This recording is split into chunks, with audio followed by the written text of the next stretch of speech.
Halo Sobat Urban, menjelang Hari Kemerdekaan Republik Indonesia yang jatuh pada tanggal 17 Agustus, sebuah simbol populer mendadak menjadi sorotan publik, bendera bajak laut dari serial anime One Piece. Aksi pengibaran bendera ini dilakukan oleh sejumlah pengemudi truk dan masyarakat di berbagai daerah. Mereka memasang bendera bajak laut bergambar tengkorak bertopi jerami di kendaraan mereka dan di ruang publik. Meski bagi sebagian besar orang hal ini dianggap sebagai ekspresi kecintaan terhadap anime, namun respons dari pemerintah tidak bisa dianggap ringan. Anggota DPR RI dari fraksi Partai Golkar, Firman Subagio, dengan tegas menyatakan penolakannya.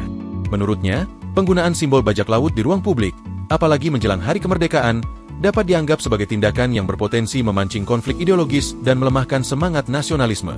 Firman menyebut, pengibaran bendera seperti ini tidak bisa dipandang sebagai sekadar gaya atau tren budaya pop. Ia bahkan menyebut aksi tersebut bisa masuk kategori makar, karena dianggap sebagai bentuk pembangkangan terhadap simbol-simbol negara. Ia menegaskan perlunya tindakan tegas dari aparat agar kejadian serupa tidak semakin meluas. Lebih lanjut, ia menyampaikan bahwa fenomena ini tidak terlepas dari derasnya arus digital dan media sosial yang memungkinkan penyebaran simbol-simbol asing tanpa kontrol. DPR bersama Badan Pembinaan Ideologi Pancasila, atau BPIP, tengah memantau fenomena ini sebagai bagian dari upaya menjaga konsistensi nilai-nilai Pancasila dan nasionalisme. Namun, apa sebenarnya makna dari bendera One Piece yang kini menjadi kontroversi nasional? Bendera tersebut berasal dari serial anime Jepang populer One Piece yang tayang sejak tahun 1999. Tokoh utamanya, Monkey D. Luffy, adalah seorang bajak laut yang dikenal sebagai pemimpin kelompok topi jerami.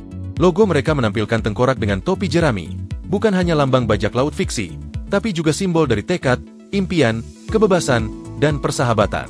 Topi jerami dalam cerita merupakan warisan dari tokoh Shanks kepada Luffy, dan menjadi simbol yang membawa semangat pantang menyerah, kebebasan berlayar, serta keberanian melawan ketidakadilan.